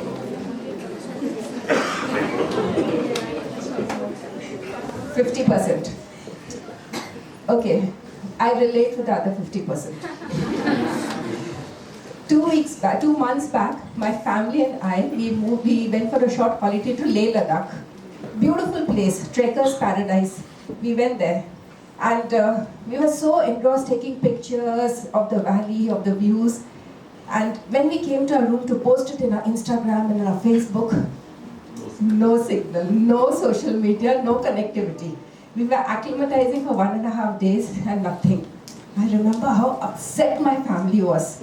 My children, Mama, what kind of holiday is this? We can't even get through Facebook. So I know what, when you say you didn't raise your hand, we've been through that. And it was terrible. My husband couldn't send mails and total chaos. But nothing had to be done. We had to acclimatize. We were at 13,000 square feet and we couldn't go down, we couldn't go up, we had to stay there. And then we realized, okay, there's no choice. Let's put away our phones and let's just start talking. We actually by default disconnected to reconnect as a family. That was so beautiful. It happened by default.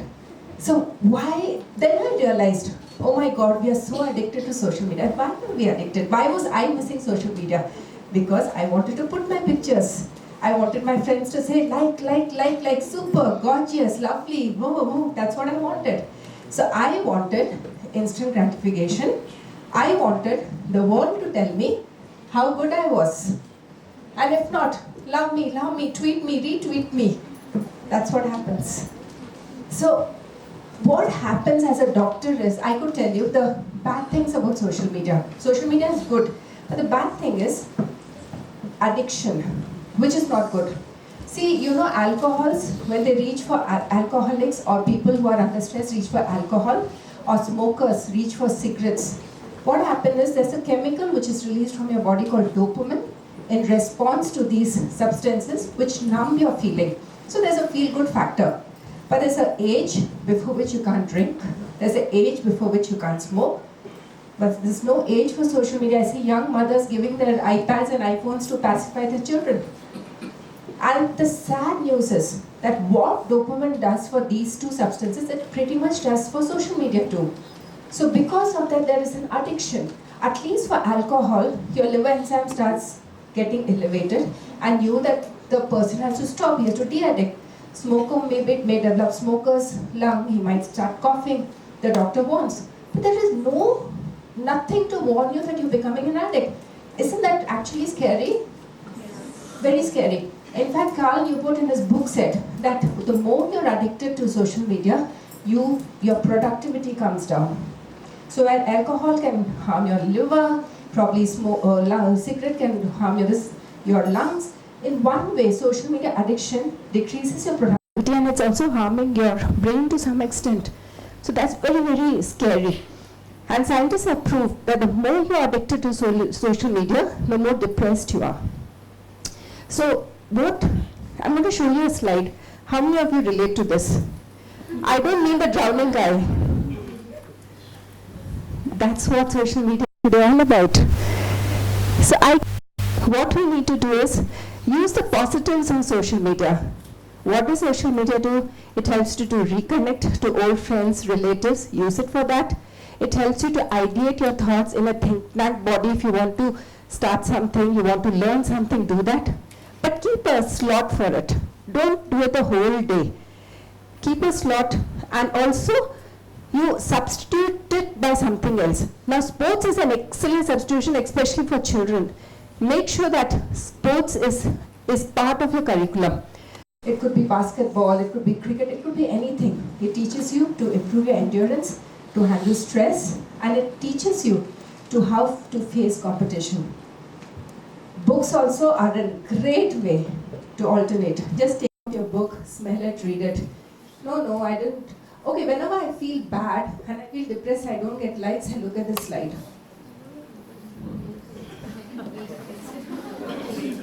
I really don't know how true that is, but it works for me. Especially when my friend is getting more likes and more comments than me. So, don't use Facebook as the last thing. When I said book, I didn't mean Facebook. I meant regular book to read before sleeping. So, it was very important to disconnect and to reconnect. So, continue on my journey in Leh. We went around many places, and one particular place of interest was the Hall of Fame. Hall of Fame is a museum which is built for our fallen officers and soldiers who have died in that sector, protecting our country. It was a nostalgic moment for me. My husband was in the army, so I was going through all the citations, the photographs, etc. Now, one particular exhibit caught my eye. Before I show you what that exhibit is, I just want to take you onto another world. For a minute, probably close your eyes, close your thoughts. Think I've handed over a paper to you. And I'm going to tell you that very, very shortly, you're going to die. And write a letter to your mother or your father or your spouse, knowing you're healthy, but you're going to die very shortly. And I'm going to give you a paper, and close your eyes. What do you think are you going to write? Your parents do not know that you're going to die, and you're going to tell them, and you're going to console them. For a minute, can you feel what might be passing through your mind? Well, now this is a Hall of Fame. These are the pictures that I was passing through, and that exhibit was this letter written by young Captain Vijay Thapar, all of 22 years old, as he was in Kargil in 1999. The content of the letter completely caught me off guard. Dearest Mama and Papa, by the time you get this letter, I'll be observing you all from the sky, enjoying the hospitality of Apsaras. I have no regrets. In fact, if I were to become a human again, I'll join the army and fight for my nation. What raw courage. What extreme courage. It was as if he knew he was going to die. He knew that this letter would completely devastate his parents. But there was an attempt to reach out and tell his parents, be proud of your son. Because tomorrow, if I was to come back, I'll again join the army, and I will not be scared to die. What happens to this boy, this 22-year-old Captain Vijay Thapar? He becomes a martyr. He is killed in the war of Kargil in 1999. I was so disturbed when I saw this letter, and I thought, this is a level of wellness beyond comprehension. What raw courage does this young boy, only at 22, have to have this kind of courage? And then I realized there are some qualities we need to inculcate into ourselves. We are not born with it, but we need to inculcate to have this kind of courage, to be passionate about what our cause is, to be madly stubborn to go and pursue it no matter what, and to get in qualities which are so invaluable that they are priceless, and that makes you healthy. And what are these qualities, children, that you should inculcate as you're growing up? You should be compassionate to your animals, to your surrounding, to your elders, to your colleagues. You should be kind, gentle. You should be forgiving. You should have patience. Because when life's hostility and criticism is thrown at you, if you develop these qualities and have the raw courage to pursue your passion with that mad stubbornness, everything becomes very faint. You could handle it with love, kindness, and forgiveness. So that's what I learned in Captain Vijayan Thapar's letter. I would like to conclude my talk today by saying, be proud of whom you are. We all need to be. We need not be born beautiful or look like an actor or look like a model to feel beautiful from inside. We need not have big houses or yachts or jets or whatever to feel rich. We need not even be toppers in our class to think that we are going to become successful corporate heads or businessmen or entrepreneurs. We just have to know what we are, accept ourselves with our perfections and with our imperfections, get in all the good qualities, and to be close to who you are, what you want, and how you want it. And lastly, be as authentic as ever, because the more authentic you are, with the confidence and with the attitude which no one can take away from you, you will become the person that you proudly will be one day. Thank you very much.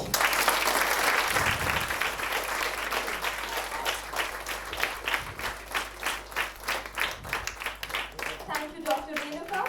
An inspiring talk indeed. We were speechless. Yes, were we? Definitely. And I'm also going to take one more thing onto our to-do list. Disconnect your cell phones and reconnect with your...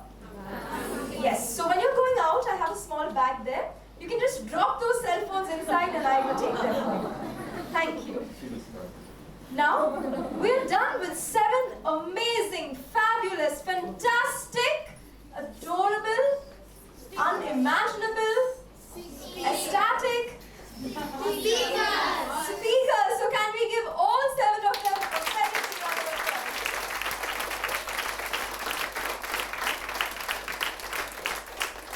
Thank you very much. And now, we're not done. We are moving on to another zone of entertainment. Are you ready for some recreation? Yes! Are you ready for some recreation? Yes! I think we are much more stronger. So, yes. Life changes when you least expect it to. The future is always uncertain. So seize this day, seize this moment, and make the most out of it. It doesn't matter how slow you travel, as long as you remain unstoppable. Climb the ladder of success. You were born to seize the future. The motto of KRM Public School, seize the future. Every step you take is one step closer to reaching your goal. Remember, every step you take is just one step closer to reaching your goal. And now, all of you have a goodie bag with you, right? So can I have a look at that goodie bag, please? Is the bag still in a good condition? Yes. Awesome, you are a fabulous audience indeed. So now, inside that goodie bag, you have chocolates. You can eat them. Not now, later, outside. Yes? And you have a bow and arrow with you. Do you have it? Can I have a good look at it, please? Let me see who's going to be super fast. Very good. The kids of KRM versus the audience who are a little slow. Yes? Super. So now, keep this one thing in mind.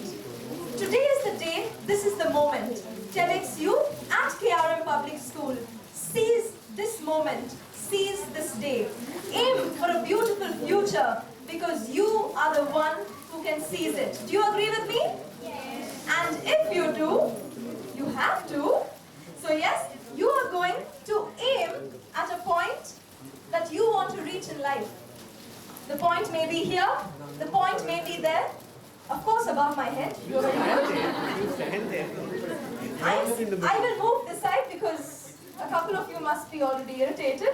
Alright, so what you're going to do, you aim, have an aim in life, and from there you are going to strike your arrow. Are you ready? 5, 4, 3, 2, 1, seize the future!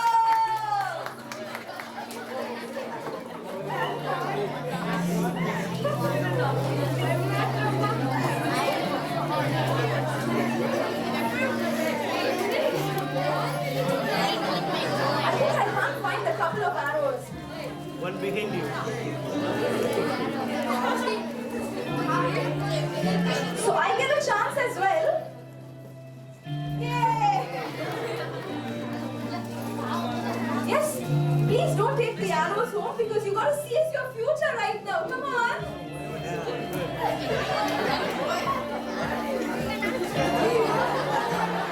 And you can keep trying again and again. I can even see the bow flying.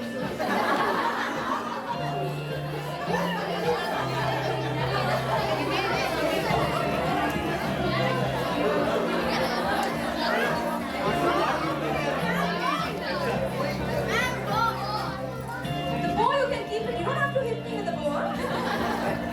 Alright. And yes, the moment indeed. There was a lot of hard work behind this fabulous event. This was our dream for very many days. I'm sure the XCOM would agree with me on this. So can we give ourselves a big round of applause? Indeed, the right moment for us to recognize all those who have worked very hard behind the scenes to make this event marvelous indeed. I call upon our CEO, R.J. Tarimanaswamy sir, the chief producer, executive producer, to recognize the XCOM.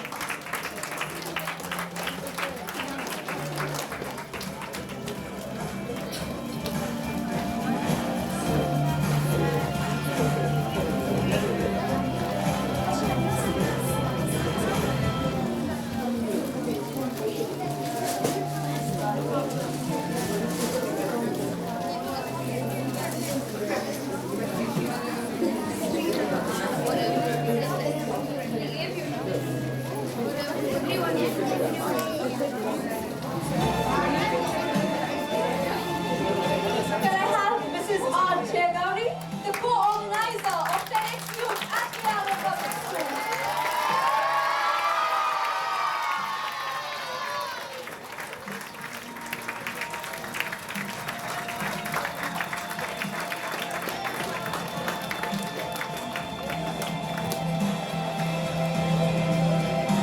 Mrs. Rupa, a wonderful mentor indeed.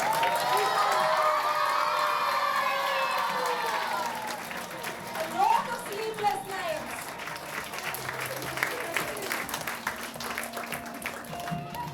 Mrs. Jyoti Anand, the event manager.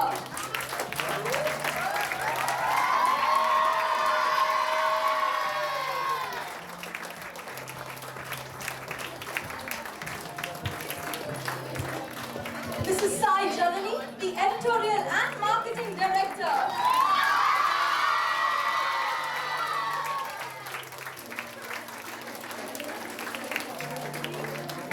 Miss S. Purnaprabha, the website manager. The reason we all look very good on the website. Mrs. Sudipta, the video and production lead, the secret of success behind all the video that we've been watching.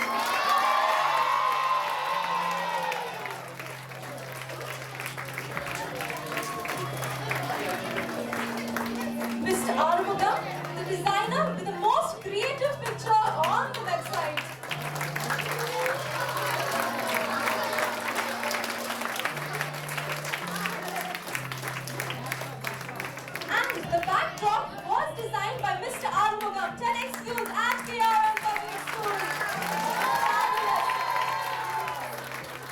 Mr. Kumar, audio and video in charge.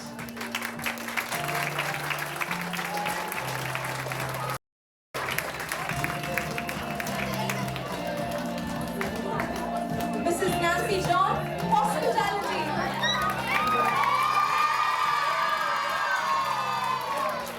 The reason behind why we are still seated so well belongs to Nancy ma'am. Mrs. Ranjita.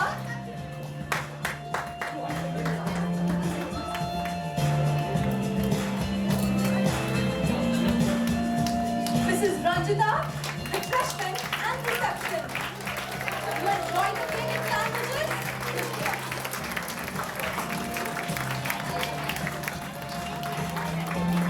Mrs. Radhika Ekrat, the bursar. She has a good box with a lot of cash inside and a lot of pennies to go missing.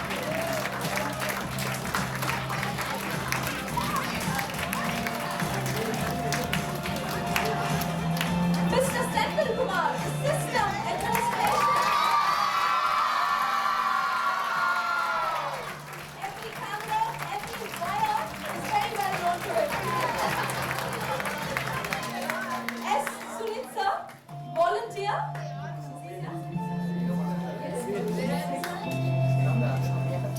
Dr. Damodaran, volunteer in charge.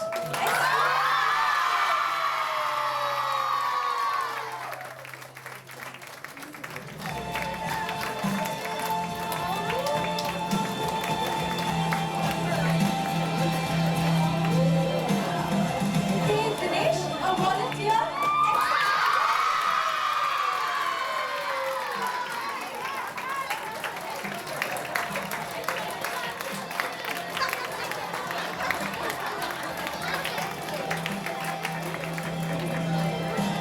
Last but never the least, the MC of the day and the mentor, Natalia.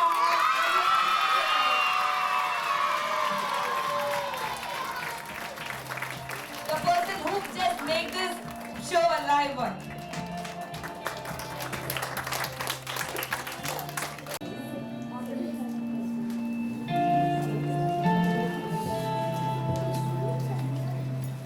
And now it's the right time to award the VIPs of the day, our speakers. So to recognize all of you, I call upon our Dean R.J. Master. His blessings have taken us and made us what we are today. If you agree with me, you have to give a big round of applause.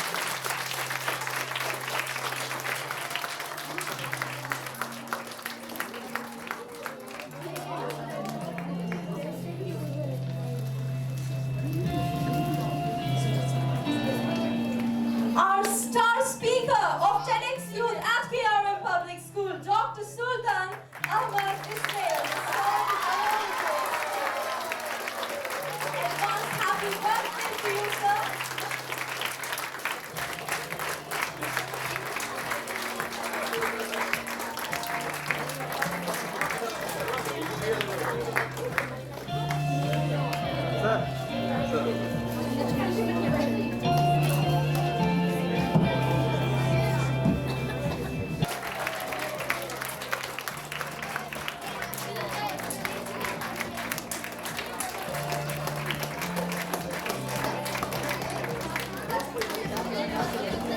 Dr. Renuka David, a lot of emotion, but reality.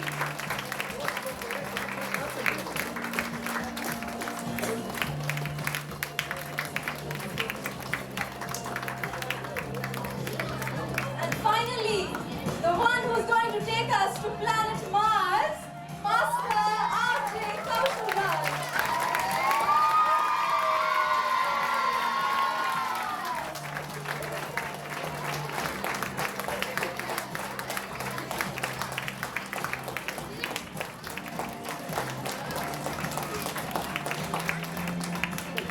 The race is still on.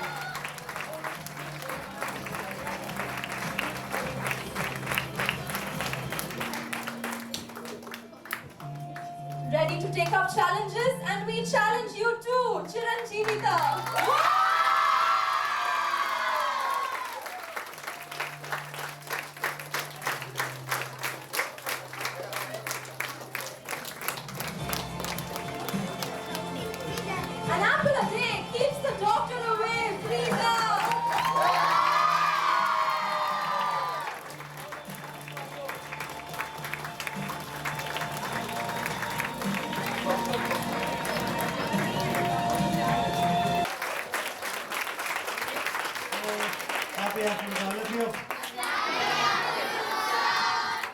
of our dean. Please sit down. Still you are becoming so formal.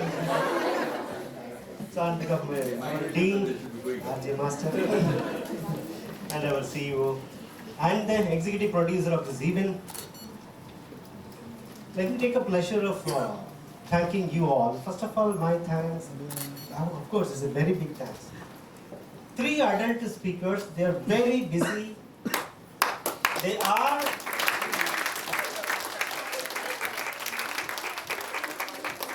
relating themselves with the community and they are doing the best service in Chennai.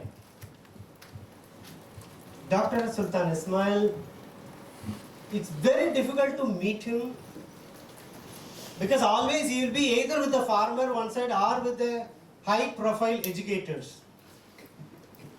Either he will train the farmers, making them to do a better, as he said, farming, or he will make all the adults, making them to learn about how better we can save the earth.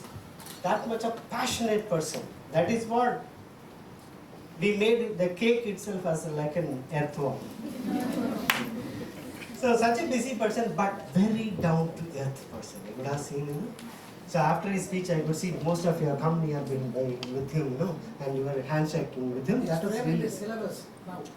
So he is a guiding person and taking up the curriculum designing work, which is a major challenging work for the Tamil Nadu government.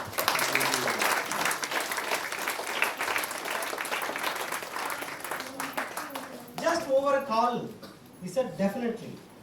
KRM Public School is always ready to come and ready to be with us. And I do not know what to say. Such a person who has greater concern for the children, especially our school. Thanks a lot, sir, for coming all along the way from ECRO.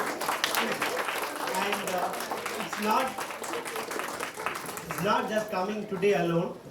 Nearly last 1 month he is working a lot, making his speech what best I can give, because this is a mixed audience. One is an adult one side, and another side is children.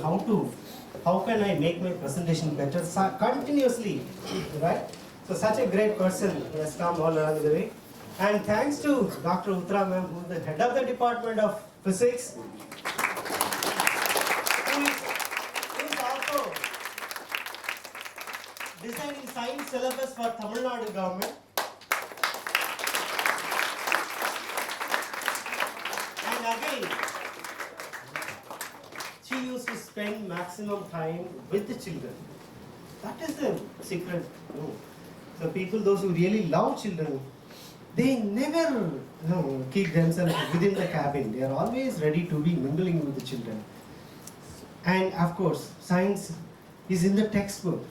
But she is taking a lot of effort. You could have seen her in the TV or in radios. How she is simplifying the difficult physics concept, making herself to the layman, even the layman could understand. It's a brilliant work she is doing in our Tamil Nadu. Thanks a lot for that, ma'am, and thanks for coming to us.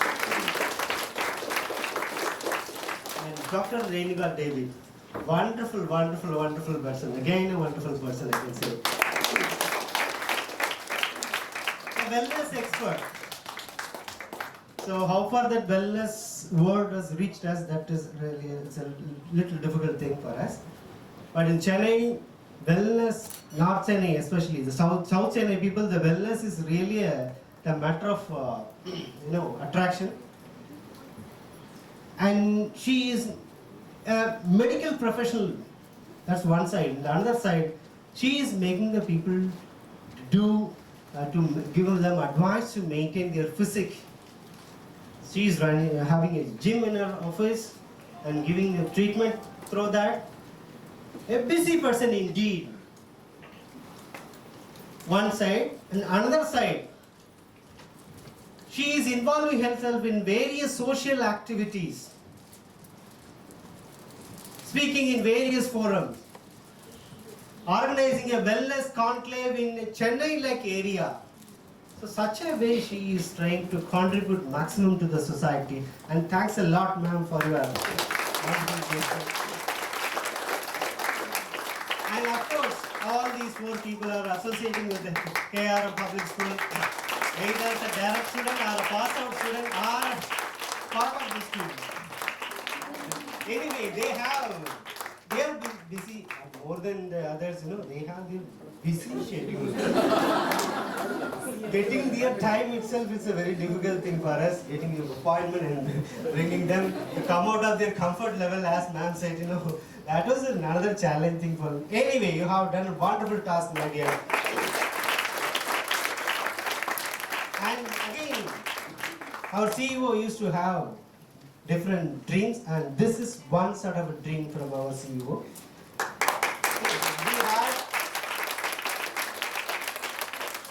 We are running TED clubs in our school as a regular thing. Why don't you go to the next step? That is what this TEDx stage is. And next time, with all your support, and this stage is going to be widened, maximum level, and it may be as a full day event with maximum students participation. So, see the future. Let us all think about it. Every one of us have a great future.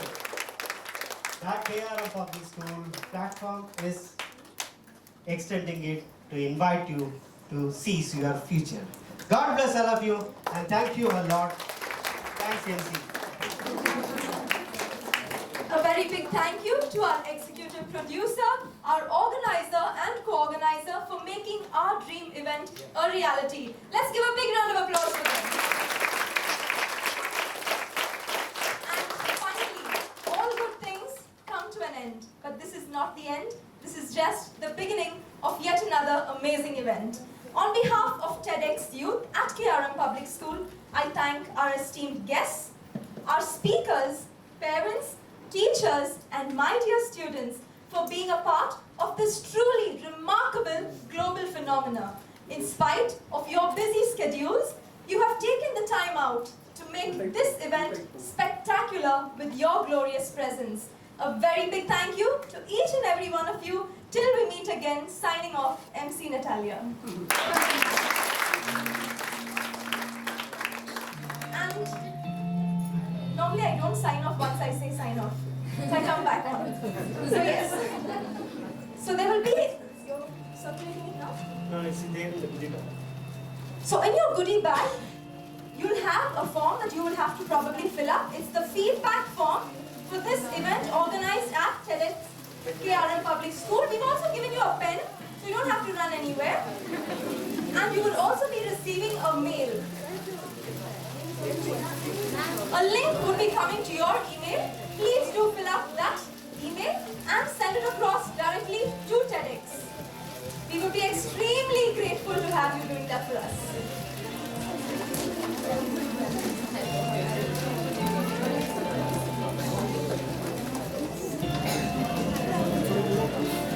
And please don't forget, once you're leaving, the bag is still there. Cell phones.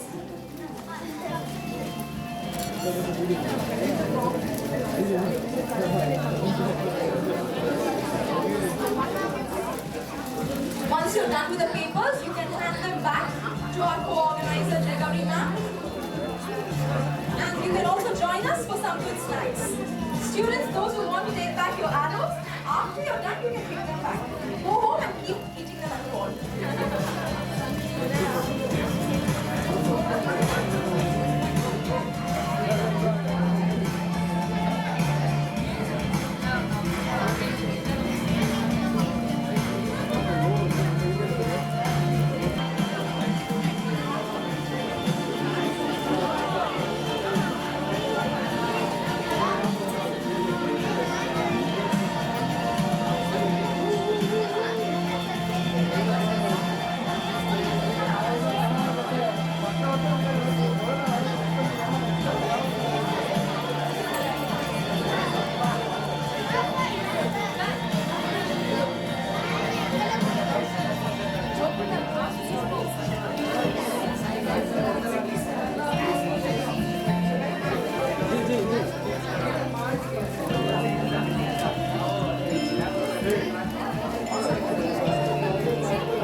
MC எங்கப்பா?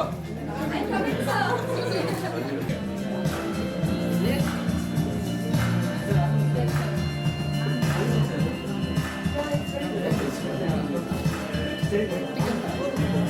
Hello.